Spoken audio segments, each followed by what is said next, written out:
The mechanical environment of a United States congressional hearing is typically governed by predictable operational physics. When a high-level political operator is summoned to the witness table, the standard defensive protocol relies on the deployment of manufactured outrage, ideological combat, and highly calibrated cable news soundbites. However, the forensic audit of this specific hearing logs a catastrophic failure of these standard mechanisms.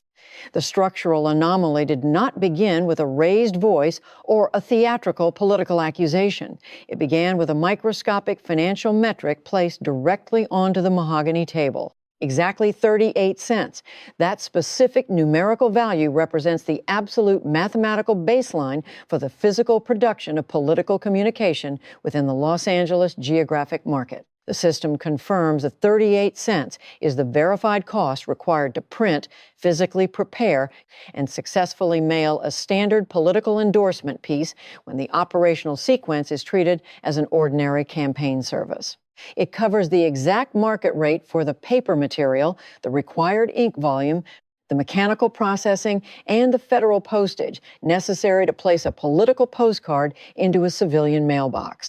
Any normal, independent commercial vendor operating within the Los Angeles sector could have flawlessly executed this exact distribution requirement for roughly 1/3 of the price currently under forensic review.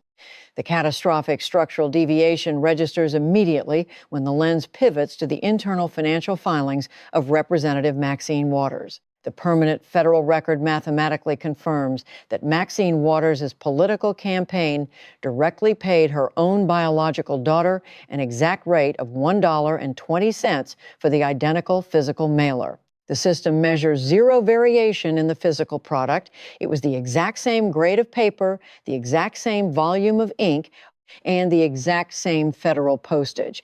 Yet the financial extraction was mathematically multiplied. This discrepancy does not classify as a microscopic accounting wrinkle successfully hidden inside the bottom drawer of an obscure campaign office.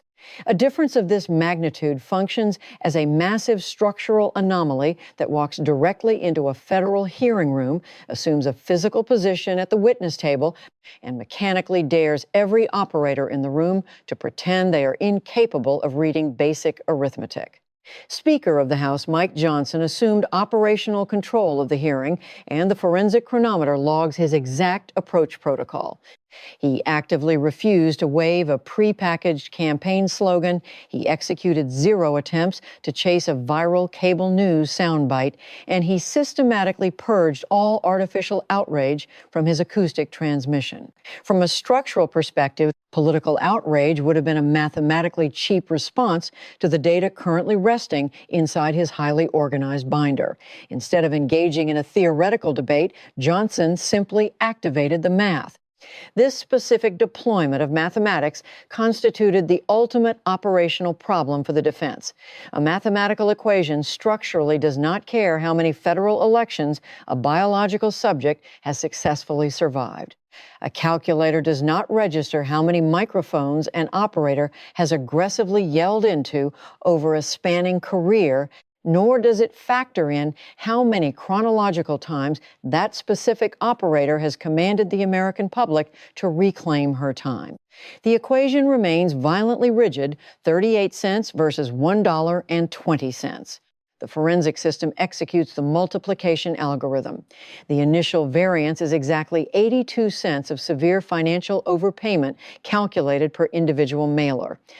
When that specific 82-cent anomaly is mathematically multiplied across a verified volume of approximately 1 million mailers distributed over a continuous chronological window of 2 decades, the resulting metric inflicts devastating structural damage. It becomes the exact classification of arithmetic that permanently converts an abstract political brand into a verified financial receipt. The documented paper trail mechanically required absolutely no theatrical fireworks to prove its lethality, primarily because the numbers already possessed massive structural teeth, and every single one of those mechanical teeth was actively biting in the exact same directional vector, straight toward the internal payroll of the family unit. To fully process the kinetic impact of this data, the forensic audit must measure the physical and psychological architecture of the target sitting across the table. Maxine Waters occupied the witness coordinate, deploying the precise physical posture of a biological subject who had spent half a lifetime operating inside that specific federal building. She had mechanically grown accustomed to watching other political entities physically bend before she ever did. The system logs her baseline attributes, 86 chronological years old, possessing the operational data of 18 separate federal elections, and carrying 35 years of verified congressional survival. She physically carried herself like an operator who had actively watched powerful speakers arrive and eventually collapse, while her specific geographic chair remained permanently warm. Her defensive shield was forged from deep historical endurance. She had successfully outlasted the presidential administration of Ronald Reagan, neutralized the legislative combat of Newt Gingrich, survived the operational parameters of Donald Trump twice, and absorbed enough partisan attacks to mathematically calculate that one more color-coded binder from one more speaker was merely another political prop, patiently waiting to fail. Waters initiated her primary defensive algorithm, transmitting a highly practiced acoustic strike. She stated directly for the Federal Record that she had been occupying a position in this Congress since before the Speaker had found Jesus and politics. The forensic microphones captured the exact velocity of the line. It successfully landed with the practiced mechanical bite of an operator who understood precisely how to weaponize chronological age and convert it into heavy structural armor. She continued the data output, explicitly listing her survival metrics regarding Reagan, Gingrich, and Trump before issuing a final predictive guarantee. She would successfully survive whatever specific data was currently resting inside his little binder. This acoustic sequence was the exact maneuver Waters typically utilized to transform a standard hearing room into a personalized theatrical stage. She actively attempted to convert sheer defiance into a physical shield, engineering a logic loop where the extreme age of the financial allegations somehow served as verified proof that the allegations themselves must structurally not matter. However, the forensic lens measures Johnson's mechanical reaction, which registers at absolute zero. He did not physically rush his transmission. He did not elevate his acoustic volume. This absolute lack of kinetic reaction systematically froze the atmospheric pressure inside the room. He mechanically treated her highly projected confidence precisely like a localized student improperly raising her hand before the final examination had even been physically distributed to the classroom site. 3. The veteran's shield had been fully deployed, but the mathematical blade had not yet begun to cut. The acoustic transmission of the veteran defense hangs in the physical space of the hearing room, completely unacknowledged by the operator controlling the interrogation sequence. Speaker Mike Johnson maintains absolute geometric focus on the thick, color-coded binder currently resting on the center of the mahogany desk. The forensic audit logs the physical dimensions of the object. It contains exactly 5 distinct organizational tabs, operating mechanically, not as standard office supplies, but as highly sequenced indictment markers. Each individual tab is structurally engineered to systematically swallow a different sector of the defensive perimeter. Johnson manually opens the cover, executing the physical motion of an auditor preparing to expose the structural integrity of a 35-year career. He outputs a highly measured acoustic sequence, formally acknowledging the impressive metrics of 18 elections and 35 years of congressional survival before stating his mechanical objective, to walk the witness through exactly what that specific career paid for. The forensic lens zooms directly onto the first tab. The structural label reads simply, Karen. The system identifies this biological subject as the exact coordinate where the family financial architecture originates. The structural anomaly does not begin with complex international wire transfers or massive corporate bailouts. It is mathematically anchored to the physical mechanics of mailers, federal postage, localized political endorsements, and a specific daughter's corporate entity positioned directly between incoming political capital and outgoing campaign expenditures. The federal filings extract the baseline operational data. Karen Waters operated a specific commercial entity registered under the designation Progressive Connections. The financial ledger mathematically confirms that since the chronological marker of 2003, the primary campaign apparatus known as Citizens for Waters had systematically routed more than $1.2 million in direct fees to this specific company. The official federal documentation classified these massive capital transfers under a highly neutralized administrative phrase, slate mailer management fees. The forensic system analyzes this specific vocabulary. It is structurally designed to be bland enough to pass through standard federal audits completely unnoticed, provided no external operator applies sufficient mechanical friction to question the physical reality of the service. Johnson systematically applies that exact friction. He mathematically dissects the physical anatomy of a slate mailer for the permanent congressional record. The operation is broken down into its core mechanical components slowly and carefully, which structurally maximizes the acoustic damage. A slate mailer is officially defined as a physical piece of printed endorsement material geographically targeted and mailed to an audience of approximately 200,000 registered voters residing within a specific Los Angeles district. The physical paper contains a printed list of localized political candidates whom Representative Maxine Waters officially endorses for various administrative levels, ranging from local city council seats to broader state contests. The financial flow of the operation functions as a closed-loop mechanical engine. The external political candidates must physically transfer capital into the campaign account to secure their geographic placement on the printed mailer. The central campaign apparatus then physically initiates the mailing sequence. Finally, the campaign extracts a massive percentage of that collected capital and transfers it directly to Karen Waters to officially manage the distribution machine. When stripped of its political varnish, the forensic system translates the raw mechanical sequence. External candidates pay strict financial premiums for physical placement in close proximity to the Maxine Waters name. Her campaign account successfully absorbs the capital, and her biological daughter extracts the majority share of the revenue for managing an operation designed to simulate routine political communication. The House Ethics Committee analysts executed a precise economic stress test on this specific operational loop by querying the open Los Angeles commercial printing market. They extracted the baseline mechanical cost required to produce and successfully mail 200,000 standard endorsement pieces. The extracted commercial data was mathematically devastating. Standard commercial printing and mailing services provided certified quotes ranging tightly between 32 and 44 cents per physical unit, establishing an average absolute market rate of exactly 38 cents. The forensic lens immediately overlays this verified market baseline onto the internal family ledger.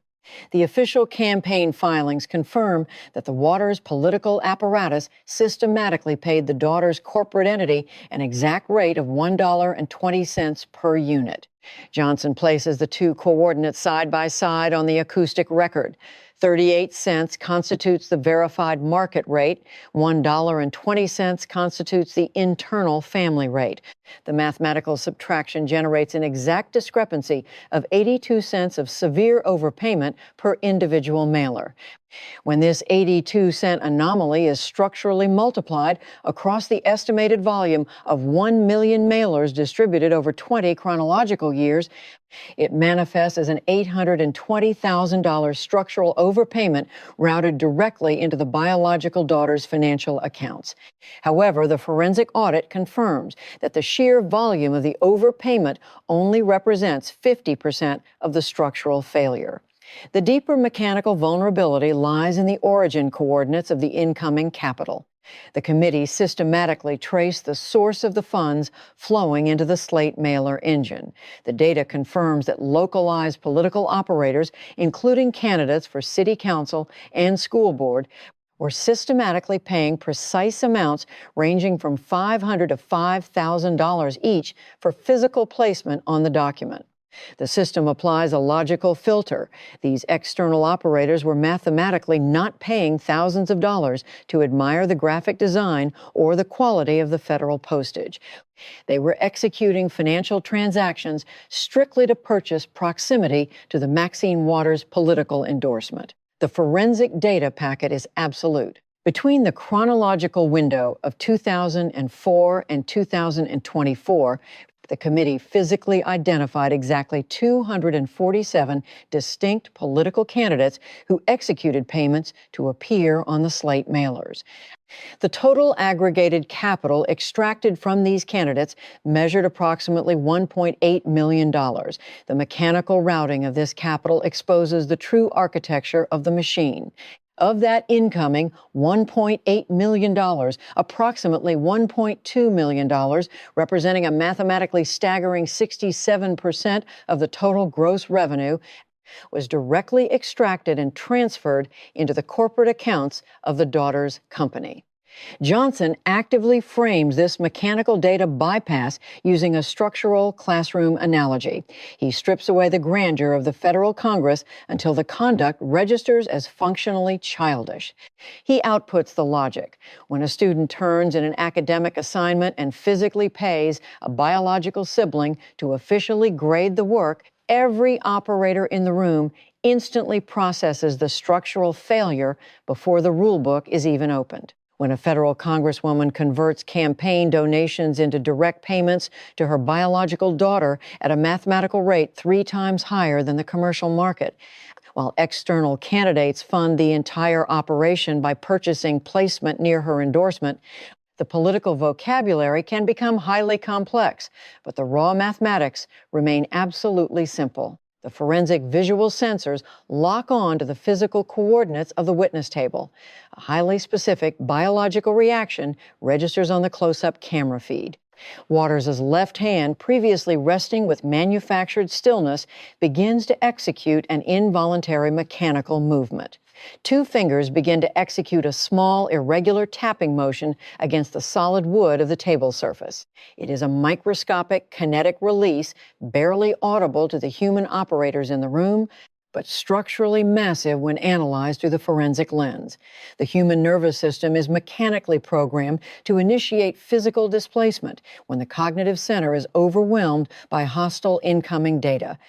The vocal cords continue to maintain the performance of confidence, but the biological architecture of the hand begins leaking the exact physical stress of an operator forced to listen to their own internal revenue machine being dismantled down to the individual cent. The 82-cent algorithm has successfully bypassed the veteran shield, and the audit is only closing the first tab.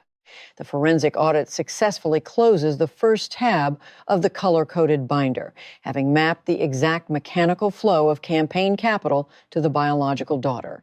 However, a highly calibrated structural investigation does not terminate after exposing a localized 82-cent discrepancy. Speaker Mike Johnson physically turns the page, and the atmospheric pressure inside the hearing room immediately alters.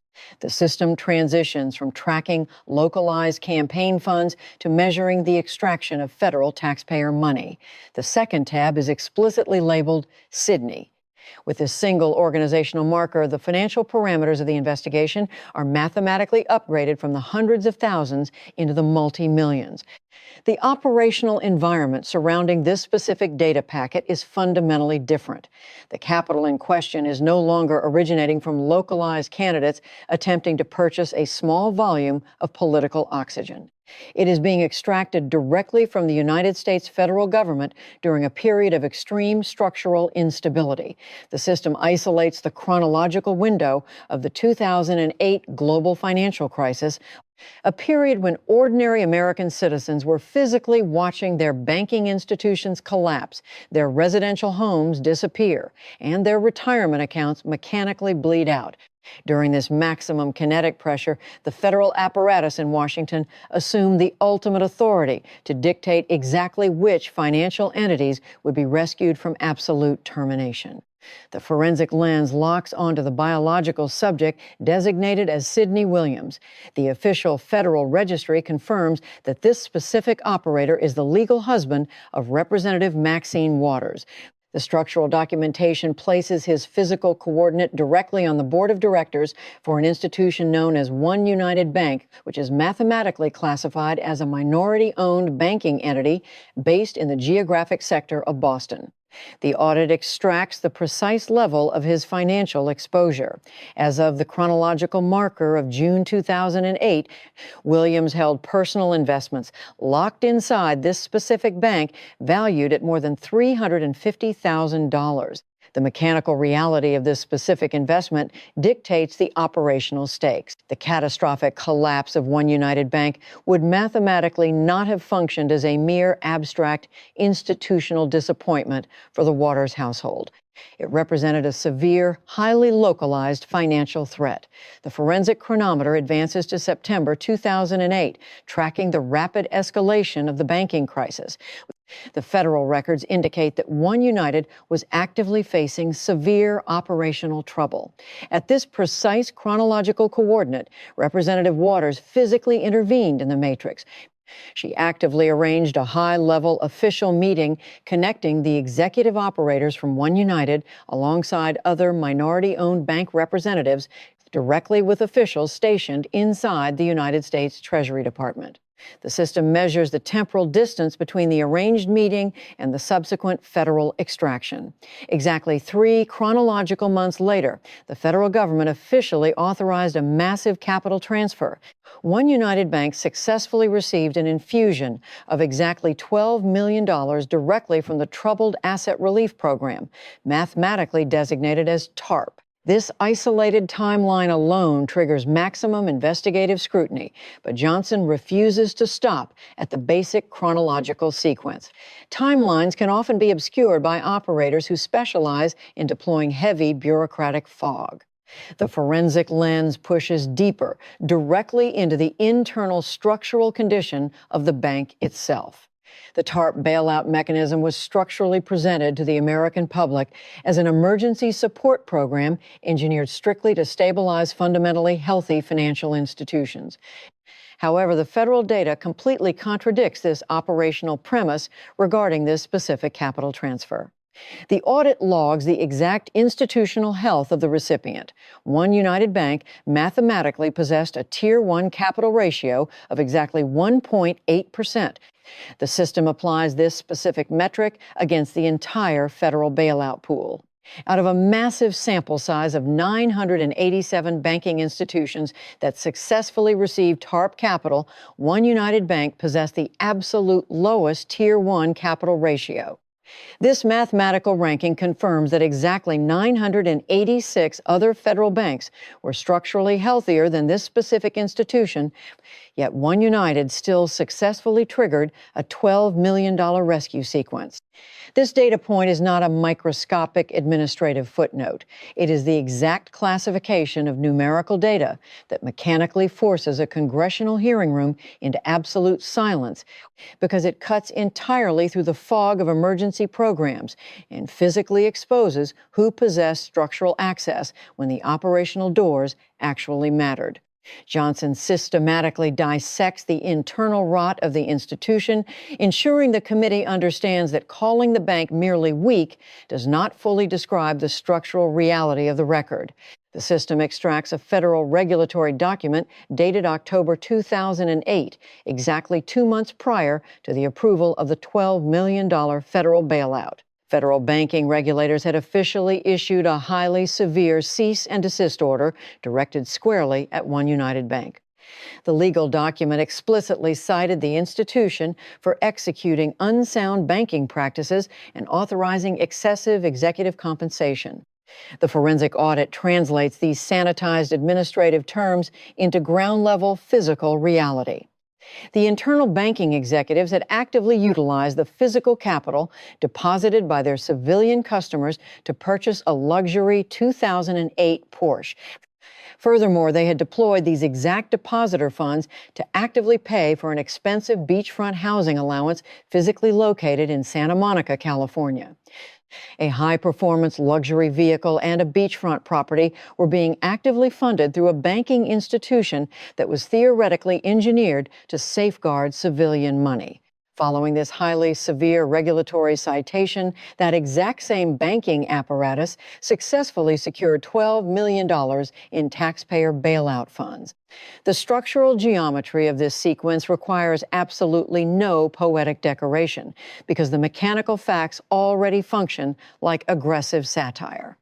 The specific banking entity where the Congresswoman's husband held a major financial investment was mathematically verified as the weakest TARP recipient in the entire nation, had been officially sanctioned by federal regulators for extreme financial abuse, and still successfully managed to receive a massive federal rescue immediately after the Congresswoman arranged a direct meeting at the Treasury Department. The system logs the final financial status of the transaction. According to the data presented during the hearing, as of the committee's last official check, the $12 million in bailout capital had completely failed to be repaid to the federal government. The forensic lens sharpens the final structural equation. The operational question is no longer about banking policy. It is about localized risk transfer. Whose financial risk was actually being rescued by this massive federal operation? Were the local communities, the civilian depositors, or the bank's executives the true beneficiaries, or was it the Congresswoman's direct household interest? Johnson mathematically locks down the blunt personal stake. If OneUnited Bank had been allowed to undergo a standard structural failure, the $350,000 personal investment held by Sidney Williams could have mathematically dropped to a value of absolute zero. Therefore, the $12 million federal bailout did not merely touch abstract public policy. It brushed directly against the physical money of the family unit. The forensic audit processes the $12 million federal extraction and immediately shifts its analytical focus directly into the internal operational grid of the Congressional office itself. To fully measure the structural integrity of this specific federal apparatus, the system must establish the historical baseline regarding internal ethical compliance. The federal records indicate that the House Ethics Committee had previously initiated a formal investigative sequence officially charging Representative Waters on exactly 3 distinct counts. The charges specifically targeted the improper utilization of her federal office to mechanically assist a banking institution in which her husband maintained a direct financial stake. The system logs a critical intervention protocol executed by a high-ranking operator stationed within her own political apparatus. Representative Barney Frank, mathematically functioning as the chairman of the Financial Services Committee, explicitly identified the structural conflict of interest. He deployed a direct advisory warning, officially recommending that she completely remove her physical and operational presence from the OneUnited Bank matrix. The audit emphasizes the origin of this warning. It did not generate from a hostile Republican attack machine. It originated directly from inside the highest power structure of her own political party, transmitted by an operator who possessed a complete mathematical understanding of how highly toxic the optics of the situation actually were. Speaker Johnson then systematically opens the third tab resting inside the color-coded binder, which is explicitly labeled with the designation Mikyle. The forensic lens isolates this specific biological subject. Mikyle Moore is structurally identified as the biological grandson of the Congresswoman. However, he simultaneously occupied a massive operational coordinate within the federal grid, serving as her official chief of staff for a continuous chronological window exceeding a full decade. In this capacity, he possessed unilateral authority to manage the internal staff, control the daily schedule, direct the legislative agenda, and regulate all external communications for the federal office. The integration of a direct biological relative into the absolute highest administrative position of a federal office immediately converts standard operational procedures into a closed-loop family network. The structural anomaly registers with maximum severity when the system cross-references his digital communications with the timeline of Barney Frank's explicit warning. Johnson extracts the official Ethics Committee documentation, which mathematically proves that Moore actively continued executing communications with the officials operating OneUnited Bank long after his grandmother had been officially advised to terminate all contact. The forensic tracking logs highly specific email transmissions originating from Moore and directed to the staff of the Financial Services Committee. These verified digital packets contain direct references to pending federal legislation that possess specific provisions mechanically engineered to provide structural assistance to OneUnited Bank.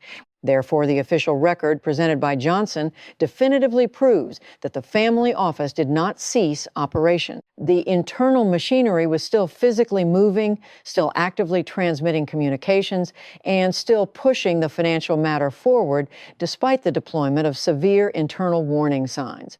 The system must now analyze the legal conclusion of this specific sequence. The original federal ethics case launched against Waters was eventually dismissed entirely on procedural grounds. Johnson ensures the acoustic space clearly registers this specific legal classification because procedural dismissal is frequently weaponized by political operators as if it functions as an absolute purification mechanism. The forensic audit mathematically deconstructs the term. A case that is mechanically dismissed on a procedural technicality does not equate to a structural acquittal. It mathematically does not represent a verified finding of innocence, nor does it generate a moral certificate suitable for framing. It strictly means that the underlying operational charges were never legally adjudicated. The core questions regarding the extraction of capital were never formally answered, and the foundational facts of the operation were never purified by the legal system. The system logs the exact mechanical failure that caused the dismissal. A newly discovered cache of documents, which specifically included an email transmission generated by her grandson that federal investigators had completely failed to review during the initial phase, created massive procedural complications. These mechanical errors forced the entire legal case to be administratively reset, and the federal apparatus ultimately never executed a retrial. Johnson locks down the structural reality. This specific sequence of events mathematically does not equal an exoneration. It physically represents an operational door left permanently open with exactly $12 million of taxpayer capital still securely sitting on the other side of the threshold.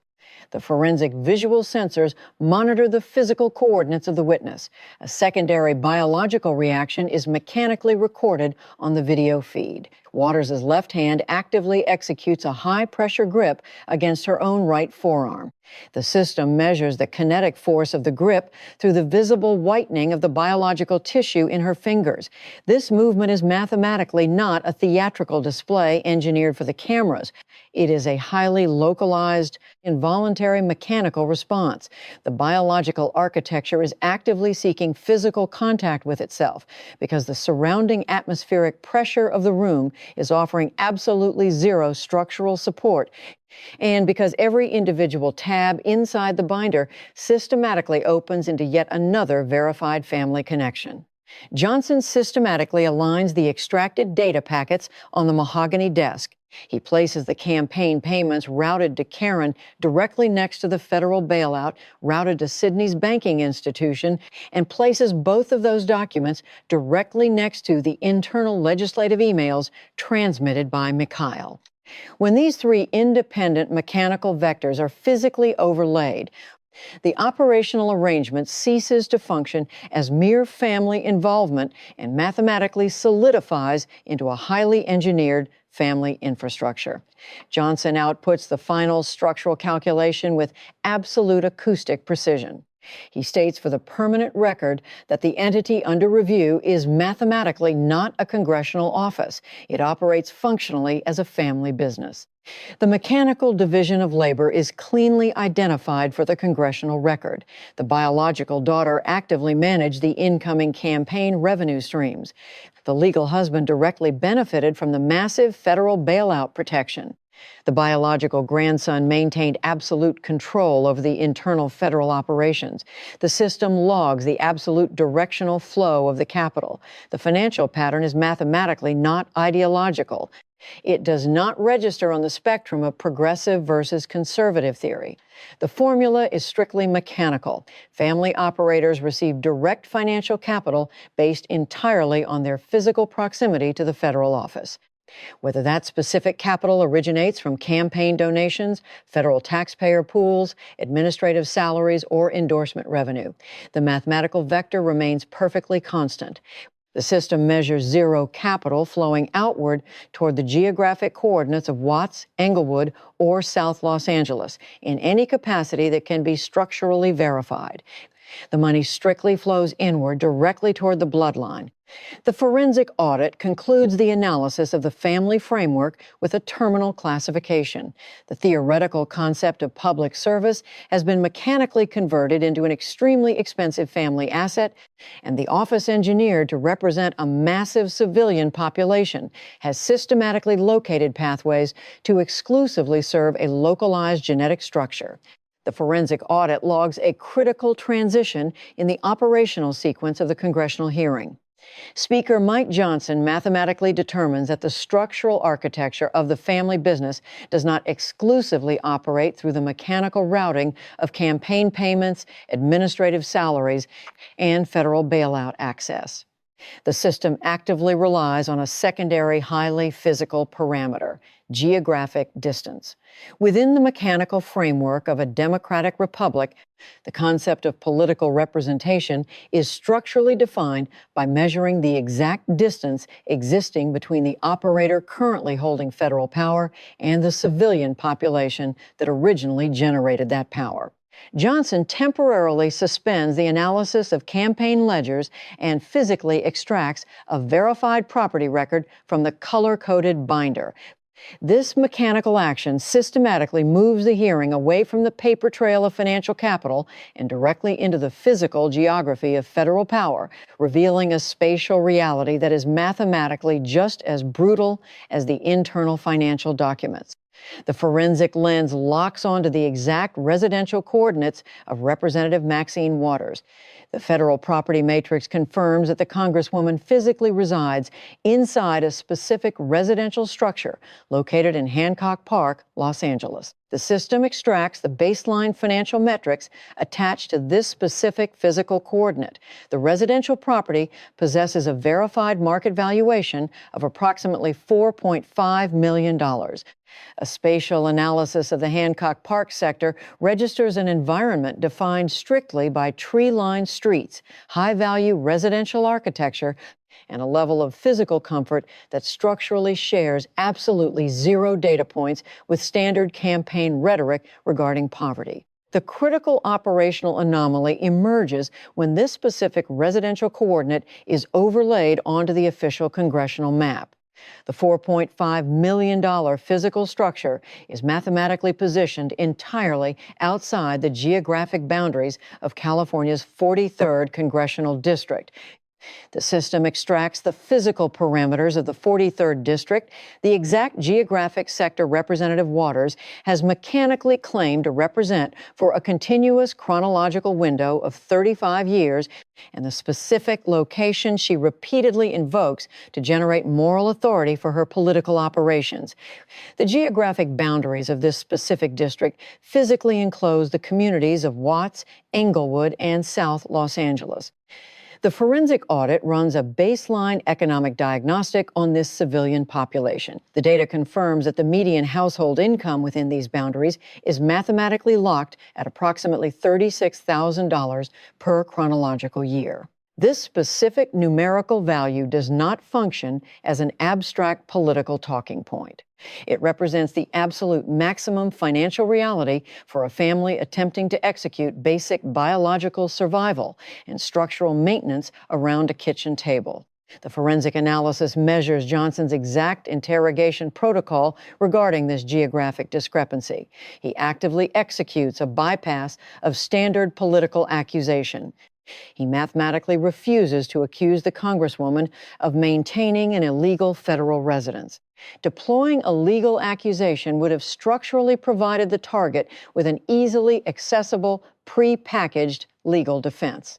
The federal code technically permits a representative to physically reside outside their assigned district, and every operator functioning inside the hearing room possessed absolute knowledge of this legal parameter. The structural vulnerability identified by Johnson was mathematically not a question of legal permission, but a question of representative integrity. When a Congresswoman's physical operational base is permanently located outside her assigned district and possesses a financial value exponentially higher than the median assets of the civilian population, actively deploying her to Washington, the structural logic of representation collapses. A flawless legal justification can successfully survive a congressional hearing, but it structurally cannot rescue the underlying mathematical argument. The visual sensors recording the hearing register a distinct shift in the physical posture of the target. Waters physically shifts in her assigned chair, displaying the first verified visual marker of structural discomfort that belongs strictly to geographic location rather than campaign accounting. The forensic system logs that she had previously encountered inquiries regarding the $4.5 million residential structure and had successfully deployed the standardized response confirming her legal right to reside wherever she chose, a statement that was mechanically true but simultaneously politically poisonous. However, Johnson's mechanical refusal to ask the expected question converted her prepared defense into a weapon, completely lacking a valid target. Instead of triggering a debate over property rights, Johnson systematically deployed an inescapable sequence of mathematical comparisons. A numerical comparison is structurally impossible to interrupt because each one enters the acoustic space masquerading purely as a raw number. Johnson extracts the baseline real estate metrics from the civilian sector. The data confirms that the median home value currently existing inside the boundaries of her assigned district stands at roughly $380,000. He places this specific metric directly next to the $4.5 million valuation of the Hancock Park residence. The forensic system executes the division protocol. The Congresswoman's physical home is mathematically calculated to be approximately 11.8 times the median home value existing inside the exact district she is federally commissioned to represent. The sheer magnitude of this specific ratio executes the required operational damage with far more precision than any verbal insult could have mathematically achieved. To permanently lock this data into the congressional record, Johnson extracts a physical map formally prepared by the committee and places it directly onto the mahogany desk. The visual document clearly displays the specific street address in Hancock Park, overlaid against the rigid boundary lines of California's 43rd District. He physically points to the residential coordinate, acoustically transmitting, "Your home is here." He then physically moves his indicator to the district boundaries, representing the exact location where her civilian voters physically reside and the place where her campaign speeches mechanically returned whenever she needed to extract moral authority. The system calculates the strict geographic distance between the residential coordinate and the nearest physical edge of the congressional district to be approximately 3 miles. However, Johnson mathematically redefines the concept of distance. He acoustically submits that the true structural distance is not accurately measured in physical miles, but is accurately measured by the gap of 3 miles combined with a verified discrepancy of $150,000 in median income. The spatial gap between Hancock Park and the district represents the exact structural distance separating private security from public struggle, separating $4.5 million from $36,000, and separating the elevated life of the federal representative from the daily biological lives of the represented. Every drawn line on the physical map systematically makes the word representation feel significantly heavier, converting a basic navigational tool into a highly verified geographic accusation. The forensic audit mathematically links the geographic isolation of the Hancock Park coordinate directly back to the internal financial ledger. Speaker Mike Johnson executes a comprehensive aggregation of the data packets currently scattered across the mahogany desk. Over the verified chronological span of 20 years, The committee's strict financial estimate mathematically confirms that the Waters campaign apparatus had systematically transferred approximately $1.4 million to various family entities, primarily concentrated on the biological daughter. Johnson physically places this aggregated family extraction metric directly next to the civilian baseline of the assigned district. The mathematical division is absolute. With the district median household income rigidly locked at $36,000, the family-related campaign payments mathematically represent the exact equivalent of roughly 39 years of median district income. The system registers the severity of this conversion. Exactly 39 chronological years of total biological labor generated by a standard family unit residing in Watts was mathematically redirected through the operational machinery of a single congressional career. The lens then pivots to measure the structural efficiency of the federal regulatory apparatus designed to police these transactions. Johnson opens the file on the official June 2025 penalty issued by the Federal Election Commission. The Federal Registry confirms a formal fine of exactly $68,000 levied against the campaign. The legal citations attached to this penalty enumerate specific structural violations, explicitly including severe reporting issues, the illegal acceptance of excessive contributions, and the execution of prohibited cash disbursements. Within standard political parameters, a federal fine is theoretically engineered to function as a deterrent mechanism, acoustically marketed as institutional accountability. However, Johnson systematically dismantles the mathematics of the penalty. When the system cross-references the $68,000 federal fine against the verified $1.2 million transferred directly to the daughter, the mathematical ratio instantly neutralizes the concept of punishment. The structural penalty constitutes exactly 5.6% of the total capital the daughter was physically paid. Johnson outputs the mechanical reality.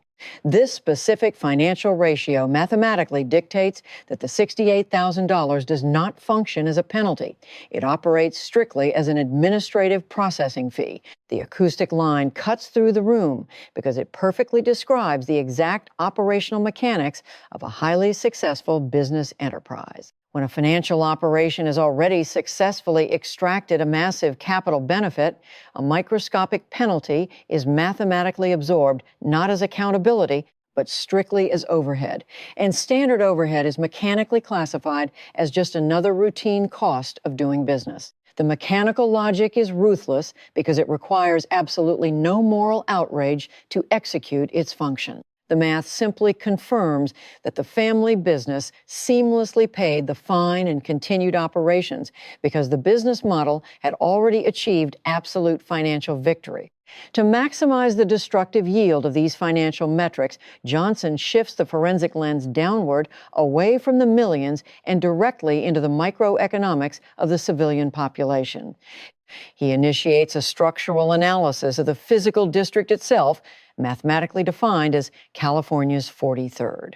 The operational boundaries contain the neighborhoods of Watts, Englewood, and South Los Angeles. The baseline parameters of this specific geographic sector are severe. A median household income hovering at $36,000, a verified poverty rate locked at 22%, elevated crime metrics, struggling educational infrastructure, and a civilian population where daily operational margins are strictly measured in physical dollars, entirely devoid of political slogans. A standard civilian family generating $36,000 within the Watts sector faces a massive daily burn rate. After the mandatory extraction of federal taxes, residential rent, biological sustenance, physical transportation, and basic utility maintenance, the system calculates that the family might possess a maximum of $200 in remaining discretionary income at the termination of the chronological month. The audit defines this $200 metric with absolute precision. This capital is mathematically not classified as extra money. It functions as the sole, highly fragile mechanical cushion, physically separating a normal operational month from a catastrophic structural crisis. It is the exact capital required to cover localized school supplies, sudden automotive repairs, medical co-payments, or a standard biological birthday event. These specific civilian expenses never register as dramatic data points inside a federal hearing room. Until the precise microsecond, there is zero capital left to cover them. Johnson introduces a specific anonymized biological test subject into the permanent record, designating her strictly as Mrs. Johnson to maintain operational security. The system logs her mechanical output. She physically executes two distinct operational jobs, processing food in a school cafeteria during the morning sequence and operating a localized laundromat during the afternoon shift. Her biological husband simultaneously operates a physical bus for the Metro Transit Authority. Through the combined expenditure of their total biological energy, they mathematically generate approximately $41,000 per chronological year. They are actively tasked with raising 3 juvenile subjects under these extreme parameters. The forensic system now isolates a single point of financial friction. The test subject attempts to process a standard community college application fee priced at exactly $70. Against the rigid parameters of her budget, this $70 extraction mathematically represents 35% of the entire family's monthly discretionary cushion.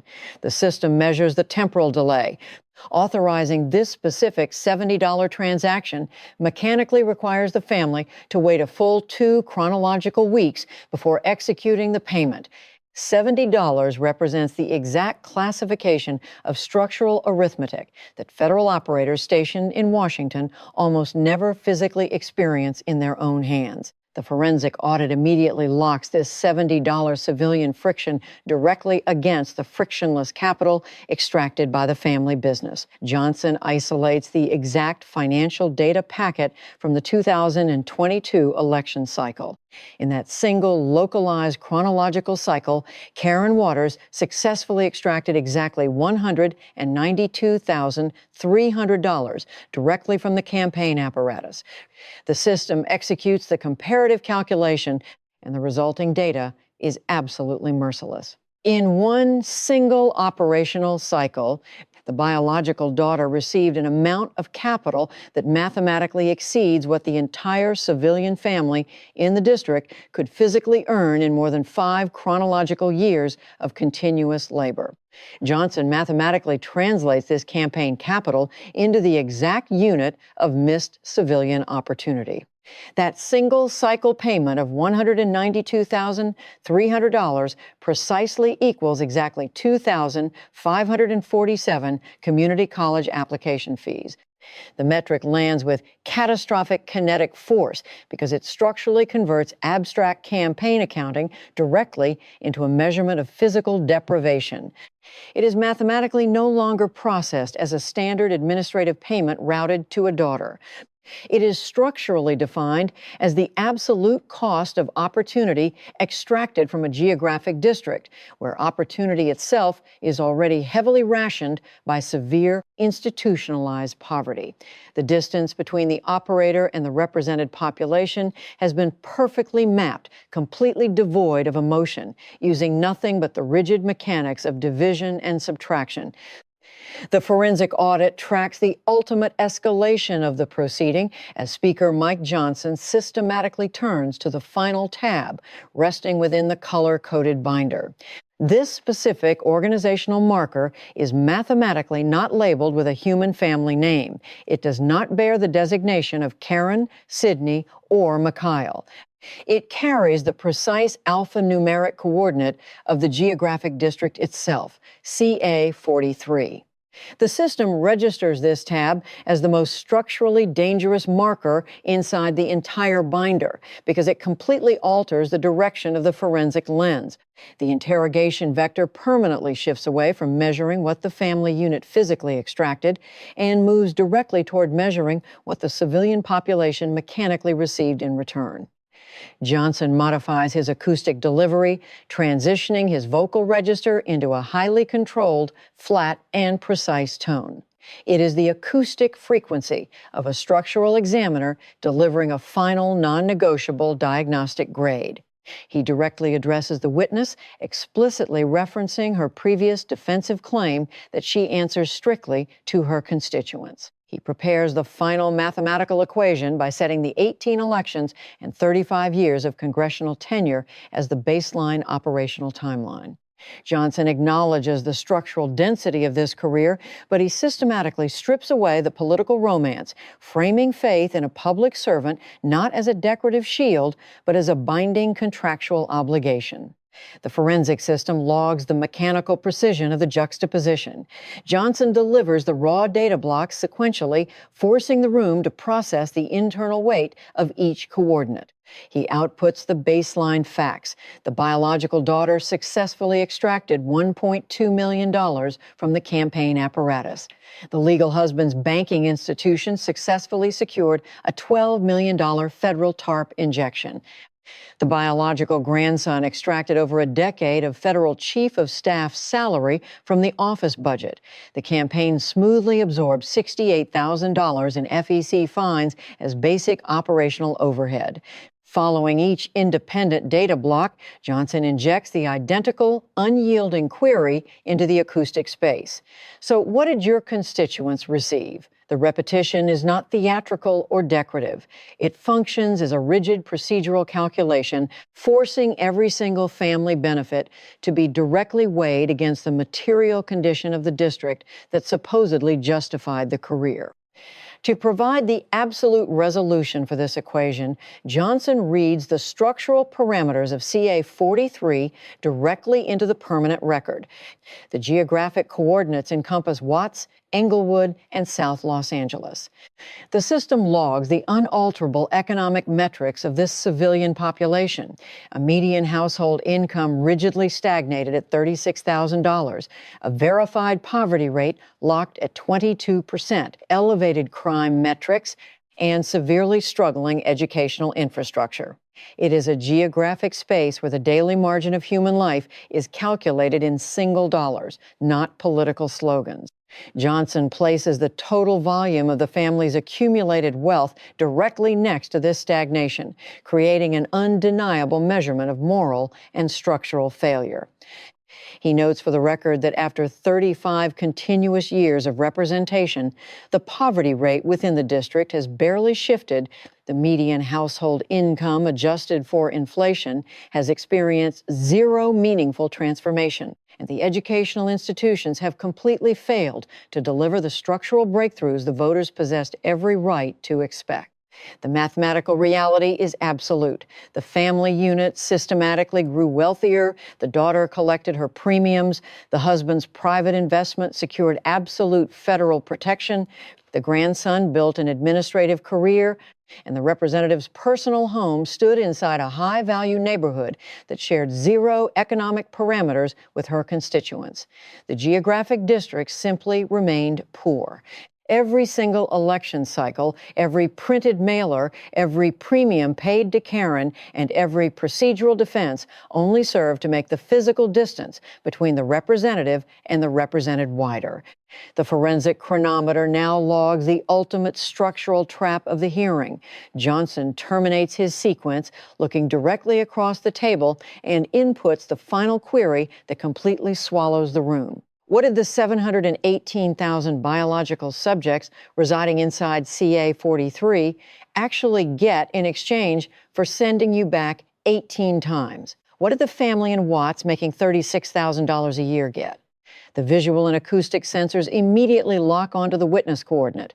Representative Maxine Waters outputs absolute silence. The forensic clock begins counting the physical units of time. 1 second, 2 seconds, 3 seconds, 4, 5, 6, 7, 8, 9, 10, 11, 12. For exactly 12 continuous chronological seconds, the acoustic space inside the congressional chamber registers an absolute vacuum.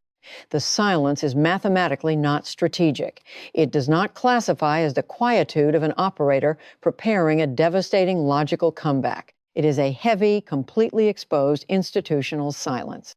It is the physical manifestation of an operator forced to look across 35 years of authority and directly confront the unalterable distance existing between her private home and their public struggle.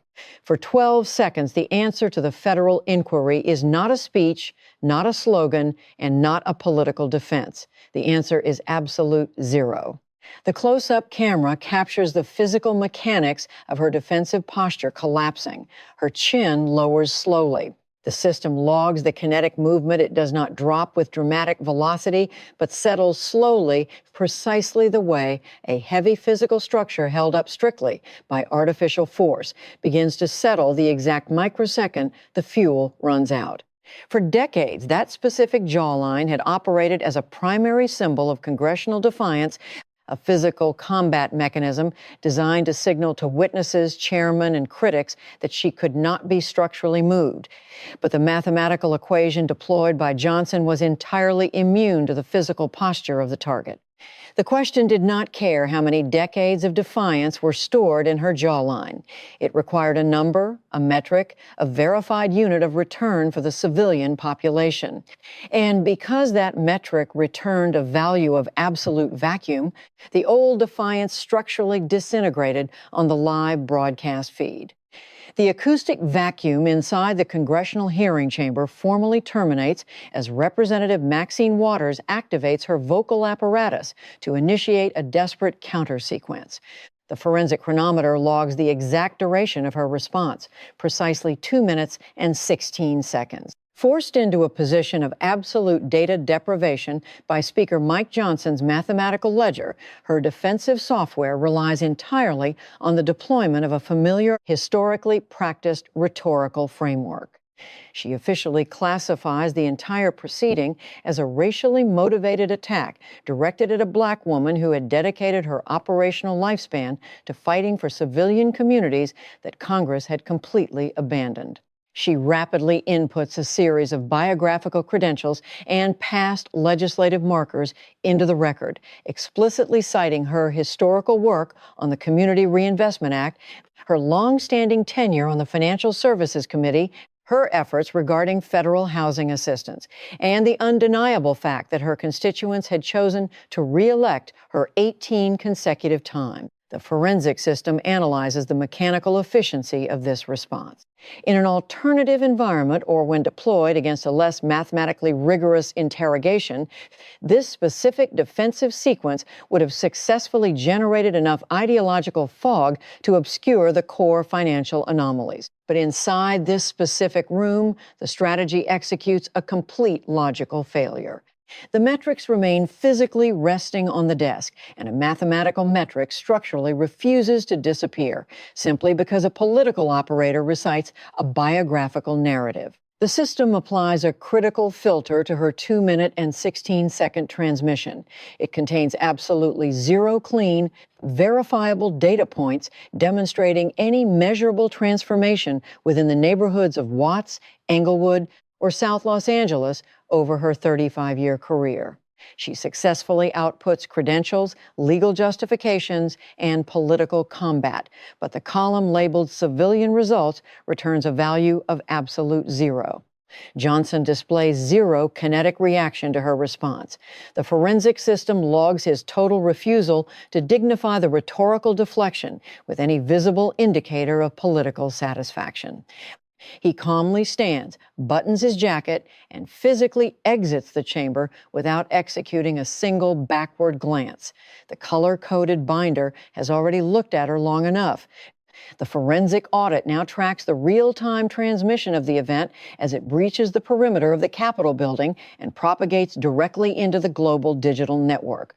The event does not dissolve. It instantly fragments into highly volatile, granular data packets that achieve rapid systemic distribution. The first digital asset to achieve mass penetration is the highly compressed 11-second video clip, contrasting the 38-cent market rate directly against the $1.20 family rate. The system logs millions of immediate shares. The extreme velocity of this specific data packet lies in its raw mathematical simplicity.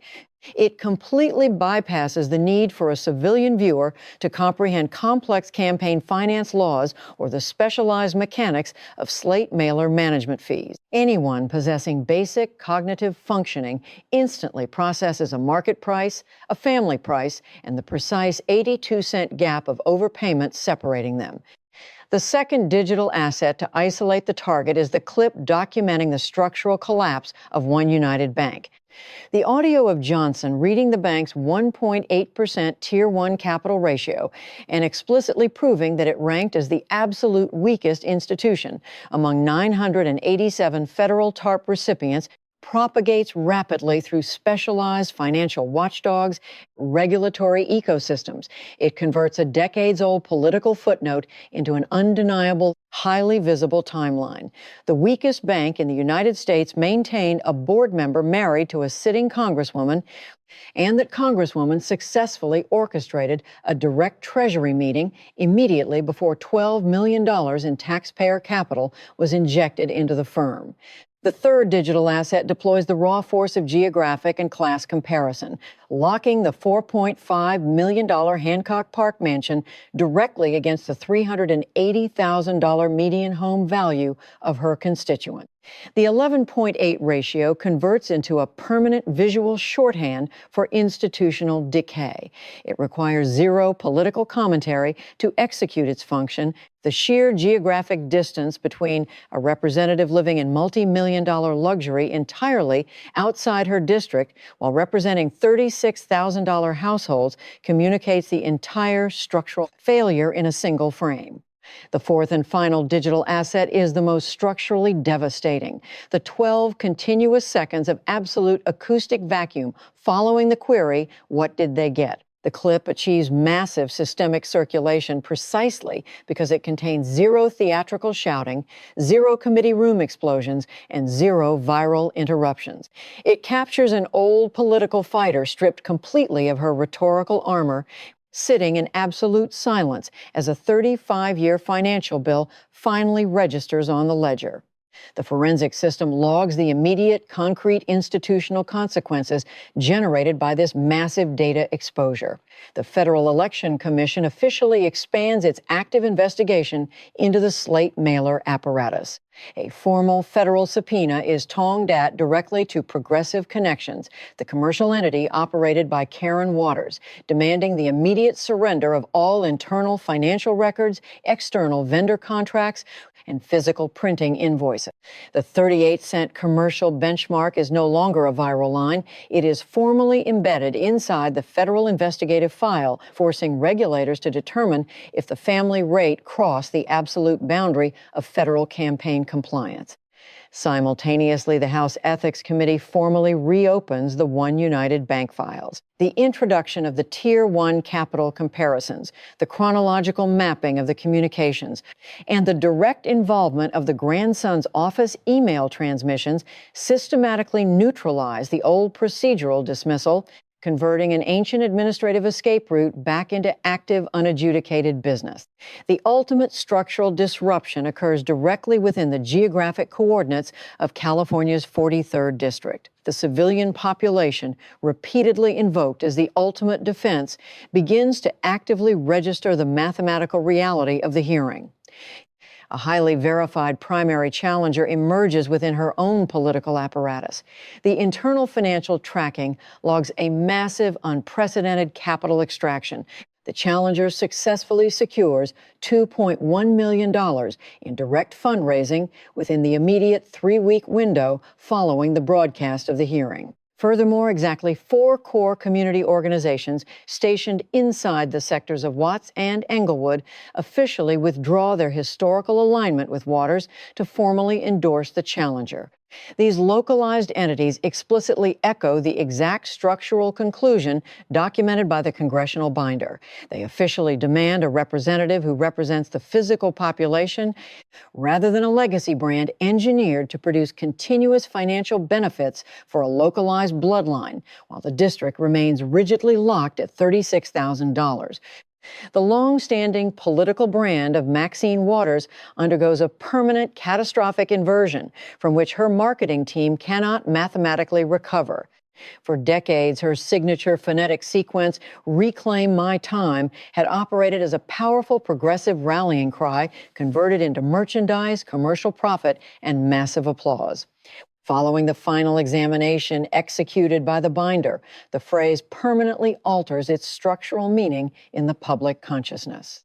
It no longer signals a demand for institutional accountability. It functions as a precise verbal receipt for the extraction of $1.2 million to a biological daughter, $12 million to a husband's bank, and 35 years of $36,000 civilian households left completely behind. Speaker Mike Johnson generates absolutely zero post-hearing media interviews, refusing to dilute the precision of the data with a political victory lap. When intercepted by a recording lens within the Capitol corridors, he simply returns to the rigid diagnostic frame of the educator. He states for the permanent record that the most severe grade an instructor can ever assign is not to a student who attempted the work and failed, but to a student who occupied a seat in the classroom for decades and systematically learned absolutely nothing.